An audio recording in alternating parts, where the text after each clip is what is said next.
حضرت خنسا رضی اللہ تعالی عنہ بی بی دا گوره خزه دا خزه او یو جهاد دی دا حضرت عمر فاروق رضی اللہ عنہ زمانه کې دا قسطنطنیه د شپې نه دی دا سلور زامنیو نوجوانان او خاوند مړو خاوند مخکې مړو او دا عربو کې به دا قاعده وه چې د ښځې خاوند به مړ شو نو زمونږ په دې وطن کې خدا رواجي چې اکثر دویم خاوند نه کوي هغه خپلو بچو سره سر سپین کړي خو عربو کې به دا قاعده وه چې فورا به بل خاوند کو کونډه ښځه به داسې نه پاتې کېده او دا څه شرم هم نه اوس هم څه شرم نه دی که دویم خاوند به مړ شو نو فورا به بله ښځ خاوند به وکړو نو دی هغه چلو نه که دی د خپل سر د څلورو بچو سره د یتیمانانو سره سپین کړ او د دې څلورو واړو بچو یې ډېر لوی تربیت وکړ او ډېر لوی خدمت یې وکړ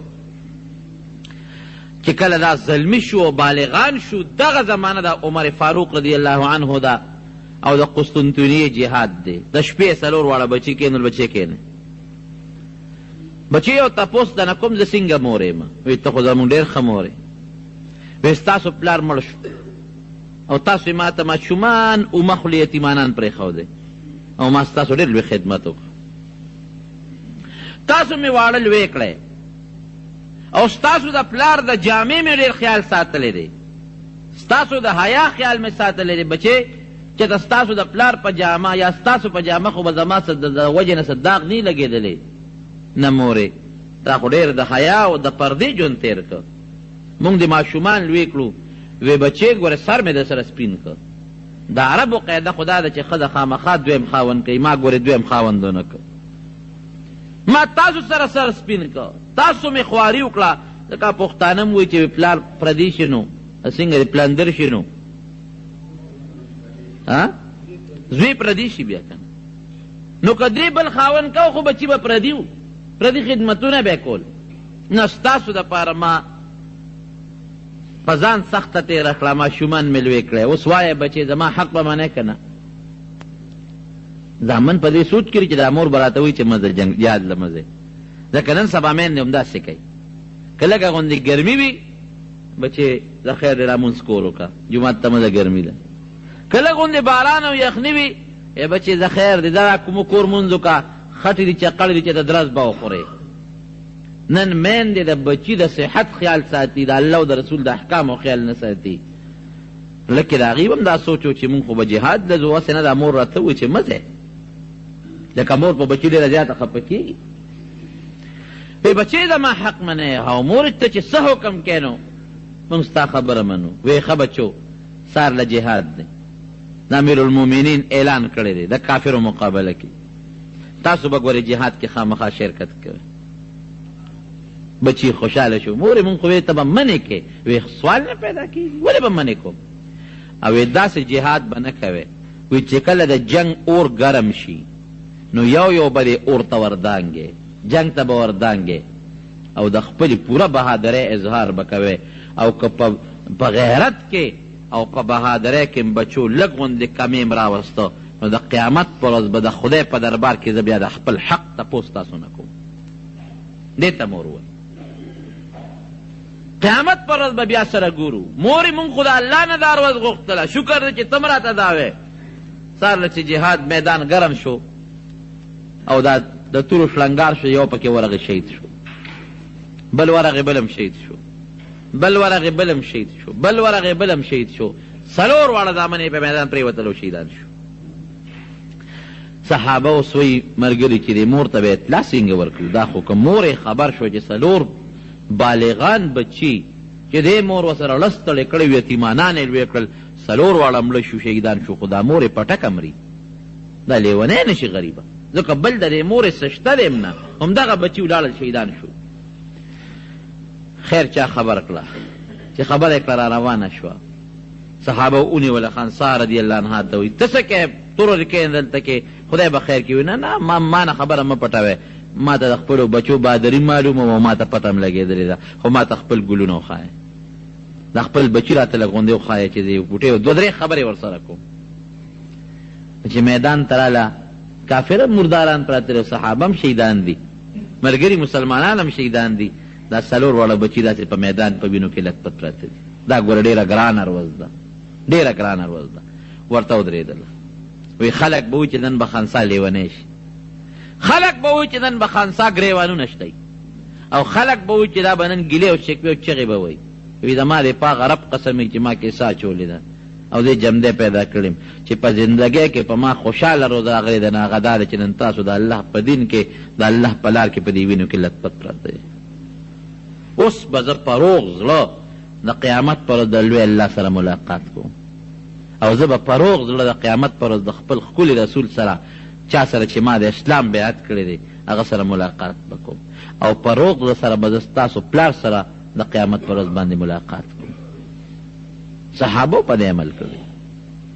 بچی قربانول دا اسانه خبره نه ده. نن که یو بچی جهاد ته ځي، منزله ځي او یخني وي ګرمي وي، مور ورته وایي ګورې پام کوه بچې مزه نه، هغه مور پسې لاړ.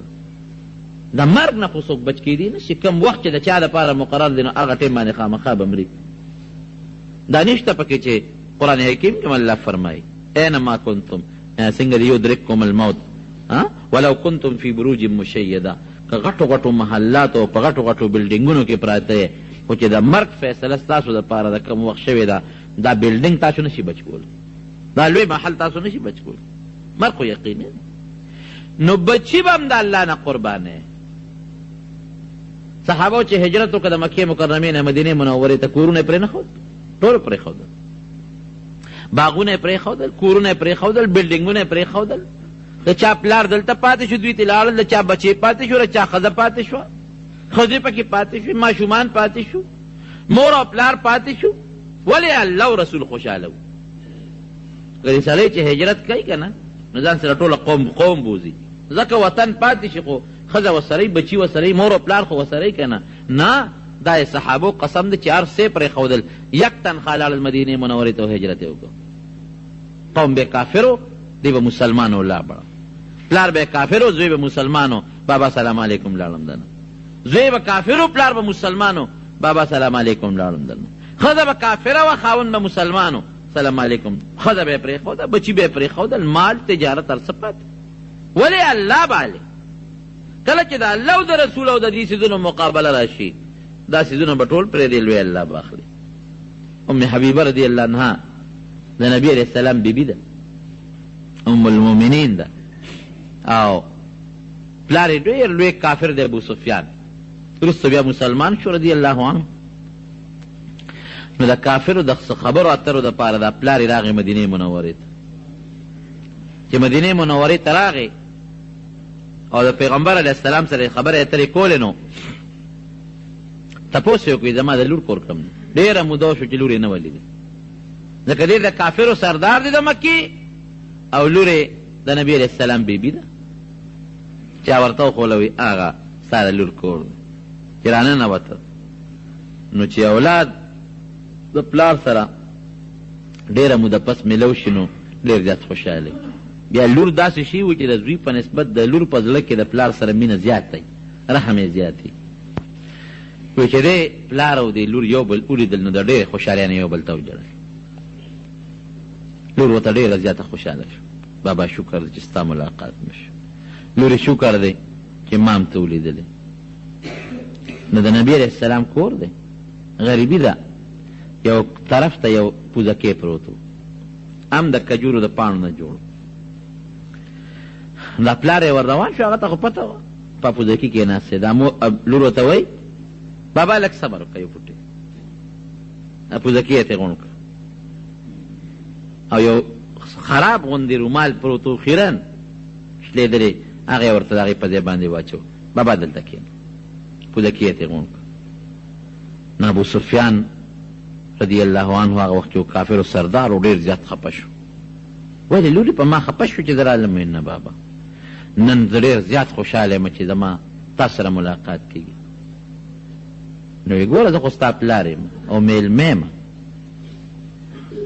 د بلا مزل مې کړی دی راغلی. نو چې یو میلمه او د چا پلار چا کله لاړ شي، نو چې برستر غونډي نو ورته یې خور کي، نو تا هغه خور پوزکې د ما نه غونډ که او ما ته یې دا شلېدلې رومال واچو، دا دې څوک کړی؟ تاسو پیغمبر تاسو ته داسې اخلاق خولي چې مور او پلار سره به دا چل کوي؟ وی نه ګورې بابا، زمونږ پیغمبر چې مونږ ته د مور او پلار په حق کې کوم اخلاق خولي دي نو په یو مذهب کې هم دا نشته. مونږ ته خپل الله ویلي دي چې د مور او پلار به قدر کوي، احترام به کوي، عزت به کوي، اوف به ورته نه وایې، ډېره ښېګړه به ورسره کوي. نو دا ښېګړه ده. پوزکې خور ما دې رانه غونډ کړ. وی بابا ډېر را باندې ګرانې، زه یم چې تا ته مې خشته ښکلې ښکلې بسترې واچولې، اسم نشته، دغه رومال مې دی او دا پوزکې مې دنه ځکه غونډ کړ چې دا زما د محبوب د دواړو جهانو د مبارک سردار د ناستې پوزکې او ته کافر یې. نو ستا غوندې سړی د رسول الله مبارک په پوزکې په ناسته پرېښودل برداشت کولی نشم، پدې تا نشم برداشت کولی. دا زما د محبوب د نبي علیه السلام پوزکې دی، اپې مبارکه ناسته کې ته خو کافر یې. نو په دغه حیثیت تا پوزکې مې دنه غونډ، دې ته نیم تیاره په دې دې نه پرېږدم. ورې که پیغمبر علیه السلام پې خبر وي نو هغه به ورته فرمایلي چې کښېنوه، ځکه نبي علیه السلام به د کافر میلمه م احترام کو. نبي علیه السلام که ته خبر شوي و نو چېرته به هم دا نه وویلي چې دا زما پوزکې دی ته ولې ورته خور کړی دی، ابه پې خوشحاله شوي. لیکن د هغې په زړه کې چې د رسول الله مبارک کم قدر او کم محبت دی نو پلار هغې سره نه برابر دی. ته مې پلار یې، د عزت خاوند دی، زه به دنه غټې بسترې زار کم، خو دا پوزکې د مبارک رسول صلی الله علیه وسلم د ناستې پوزکې دی. نو ستا غوندې کافر پرې نشم پرېښود. پته سړي ته اله ولګي چې دې خوا دا خو مونږ هر وخت وایو الله سره مینه ده، د الله او رسول سره مینه ده او د الله د حکمونو سره مینه ده، خو چې کله بیا د بچیو د دې مقابله راشي، کله بیا د پلار او د دې مقابله راشي، کله د تجارت او د مال او د دولت او د دې مقابله راشي، بیا موږ مال او دولت تخلو، الله رسول به خپل کار کوي. داسې ده او که نه ده؟ عامه معاشره کې هم دا رواج ده، دا قاعده ده. زه کله کله ګورم سهار وختي دا ګاډي پېشمني روان شي، خلک په دې بسونو په دې فلینکوچو کې تجارت ته دي پېښور ته، وختي د بانک نه مخکې روان، د بانک نه پس هم روان، د مانځه په ټیم کې هم روان. اوس دغې وخت کې پته لګي چې الله رسول دې وخت جومات ته به ځي او که ګاډي ته به خېږي خپل تجارت له به ځي. د ماسپښین بانک وایي، د ماسپښین هلته ته په پټي کې خدمت کوې، په دکان کې ناست دی، دلته راته مؤذن آواز کوي حی علی الصلاة حی علی الفلاح. ای انسانه د مانځه ځای ته راشه، ای انسانه ولې د کامیابۍ ځای ته راشه، الله اکبر ولې الله ډېر لوی دی. دغه ځای به دې اوس پته لګي چې هغه د 2 روپو ټیپر او د هغه 5 روپو هغه ساګ او دغه مرچکي دي وخت دي هغې له به ته به ناست دی او که الله او رسول له به دلته کې راځي، الله او رسول له تر انسان په خولې باندې اواز کوي، که ګرمه بستره به دې خوښوي. د ماسخوتن درته بیا اواز کوي مؤذن الله اکبر، الله ګورې ډېر لوی دی، حی علی الصلاة حی علی الفلاح. ای انسانه مانځه له راشه، ای انسانه ګورې د کامیابۍ ځای له راشه. اوس به دې پته لګي چې دغه کور دې خوښ دی، دغه بستره دې خوښه ده او که د الله او رسول سره دې مینه ده. پته هر سړی وایي رڼا ښه شی دی، خو چې دې تیاره وویني د رڼا په خونده له پوهېږي. هر سړی وایي تیاره خراب شی دی، خو دې به هله د تیارې په خرابوالي پېژني چې په رڼا وس کې د ده نظر ولګي چې دې په سترګو ړوند دی، ته د تیارې او د رڼا څه پته لګي. نو تا ته به هله پته ولګي چې الله او رسول سره مې مینه شته او که نشته، چې دې خوا ته کاروبار دی راشي او دې خوا الله او رسول وي، دې خوا راځه، اخوا ته بچي دي، اخوا ښځه ده، اخوا زوی دی، اخوا مال دی، دولت دی، تجارت دی، دې خوا الله او رسول دی. نو پته به لګي چې اوس به الله او رسول اخلي او که دا نور څیزونه به اخلي. نو که الله او رسول دې واغېستل نو یقینا ستا مینه ورسره شته، او که الله او رسول دې پرېښودل دغه څیزونه دې واغېستل نو بیا موږ په دې خپله مینه کې دروغجن یو. الله دې دې خپله مینه کې رښتونې کړي. حقیقت دا دی چې موږ په تاریخ نظر وکړو نو په دې عمل هره زمانه کې شکر دی ښه خلک شته، خو چې کم مکمل عمل په دې کړی دی نه هغه صحابه کرامو کړی دی. هغې زامن پرېښي دي، الله او رسول یې اغوښتی دی، هغې پلاران پرېښي دي، ښځې پرېښي دي، روڼې پرېښي دي، الله رسول او د جهاد احکام یې اغوښتي دي.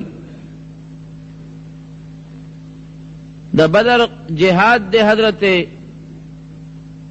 ابوبکر صدیق رضی الله عنه او صحابه کرام د نبی علیہ السلام سره ولاړ دي. جهاد کې بدای او طریقه و چلاول به پهلوانی کېدا، مبارزه به کېدا، د یو ډلې نه او د بلې ډلې نه به 2 کسان میدان ته ووتل او په تورو به په یو بل غزار وکړو، ټولو خلکو به تماشه کوله. مسلمانان به ولاړو، صفونه به ولاړو د کافرو مقابله کې، کافر به د مسلمان مقابله کې ولاړو. یو یو به ووتل، په یو یو به غزار وکړو، بیا به نور ووتل، نور به ووتل، داسې 100 کسان به ووتل او یو بل سره به په تورو غزارونه وکړل. نو چې دا لومبې به چا وګټه نو عموماً به وروستو ګټه همغوی کوله. نو د بدر په دې جنگ کې د حضرت ابوبکر صدیق رضی الله عنه بچی دی، هغه د کافرو په صف کې دی، عبدالرحمن. وروستو الله مجاهد که مسلمان شو، ډېر لوی خدمت یې وکړه، عظیم صحابي ته جوړ شو. دغه وخت کې د کافرو په ډله کې دی، د کافرو د صف نه راودانګل او د مسلمان د صفونو مخې له راغی او توله یې داسې په هوا کې وړقوله. د بهادرۍ او د هغه پهلوانۍ اظهار یې وکړه، من یبارز، څوک به ماله میدان لروزي؟ شته داسې څوک چې ماله میدان لروزي؟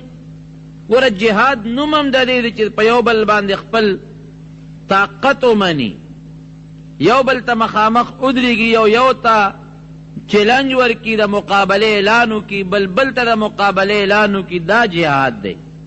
هغه اصلي جنګ هغه و چې په توره به یو بل سره مخامخ شو.